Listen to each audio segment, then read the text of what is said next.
And an Ethiopian with dual Dutch nationality is on trial in The Hague today, and he's accused of war crimes. Esteto Alemo is accused of ordering the execution of 75 people in a church during the bloody purges in Ethiopia in the late 1970s, which came to be known as the Red Terror. The 63-year-old, an aide to the now exiled dictator Mengistu Haile Mariam, is also accused of torture and inhumane treatment. Well, these are charges he had hoped to escape by going into exile in Europe, but Ethiopia sentenced him to death in his absence. Now a Dutch citizen, over the next 2 weeks, some of the alleged victims will share their experiences in court with the hope of seeing long-awaited justice done. And elsewhere, more than 70 women are in training in Somalia under the Joint Program on Youth Employment. The program is implemented by the UN Food and Agriculture Organization and the Puntland State Government. Beneficiaries are identified within disadvantaged communities and trained in processing and marketing of dried fish, thus adding value to the product.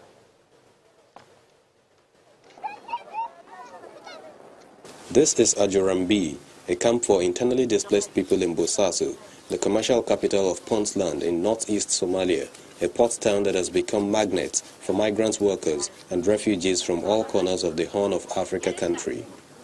For most of these women, Bosaso became home after they fled conflict in Somalia.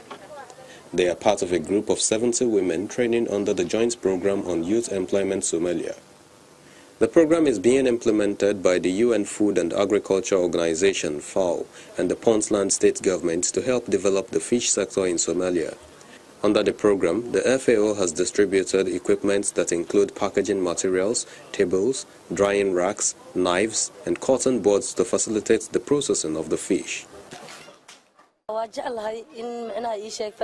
have acquired knowledge and skills that I previously lacked. I hope it will also transform my life and family. Previously, I would bring fish from the landing site, clean, cut and cook, and would sell in the market. Today, I clean our workstation and the fish, and the work is less tedious than what I used to do before. Somalia has the longest coastline in Africa, measuring over 3,000 kilometers. For that reason, fisheries hold a great potential for the country, which can help improve livelihoods for hundreds of residents. Although the Gulf of Aden port town of Bosaso has a vibrant fishing sector, the many challenges fishermen face there make it difficult to develop this industry into a major contributor to the economy. Plans are in place to work with a boat-building company in Bosaso to design and build modern, fuel-efficient fiberglass boats that will strengthen the capacity of local fishermen. The FAO Somalia Fleet Renewal Program is about reinventing the fleets of Somalia in the artisanal fishery sector to provide more cost-effective and more economical fishing crafts that then with improved capture fish technology, with capability of these vessels to be able to land fish at realistic prices into ports such as Bosaso that then can facilitate further activities of fish processing. The dried fish products are also sold in inland districts such as Kamo, Kwadaho, and Ufane, and even in neighboring countries such as Kenya. I told you earlier that President Pierre Nkurunziza of Burundi could remain in power longer than expected, and that's much to the fear of the opposition, which had been calling for him to step down for more than a year. Well, the country also recently announced it had finally pulled out from the International Criminal Court a year after it lodged its notice of withdrawal. A Burundian activist, Apollinaire Ncheribere, joins us now to talk more about this. Great to have you on the program. So give us an idea of the situation in the country right now. Hello? Go ahead. Give us a sense of what is happening in the country right now.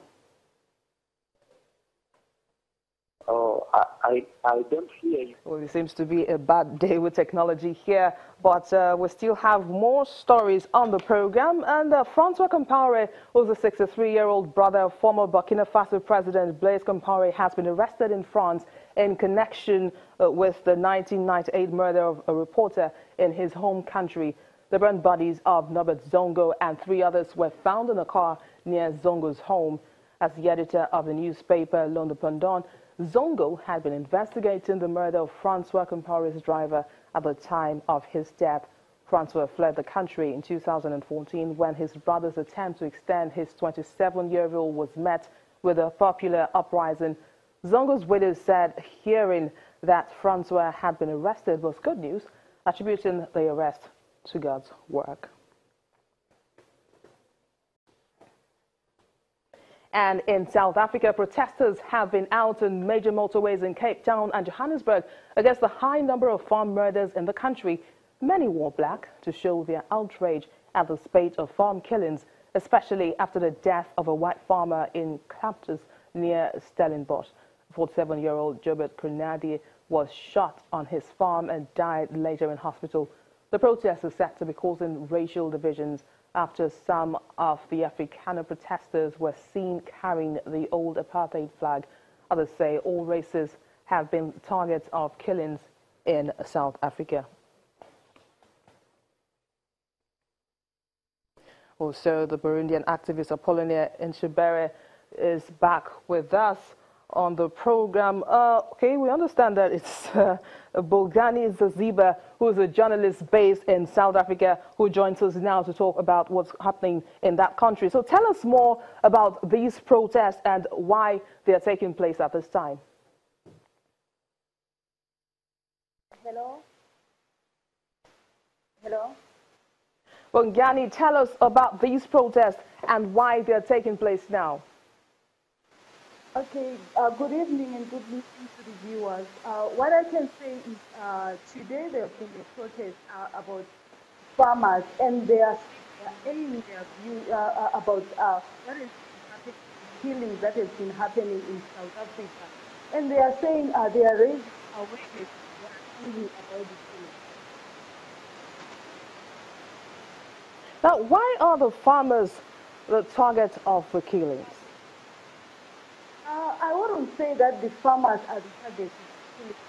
There have been cases also when farm workers have been killed, and there was an incident whereby one farm worker was killed and his body was given to lions. So I would say that it's not only farmers that are targeted, but it's both sides. Also farmers, farm workers, and their children. Well, many thanks, Bongani Zaziba, a journalist based in South Africa, for joining us on the program. Well, still ahead on Network Africa, Fashion Week kicks off in South Africa as designers showcase their Winter-Spring 2018 collections. Do stay with us.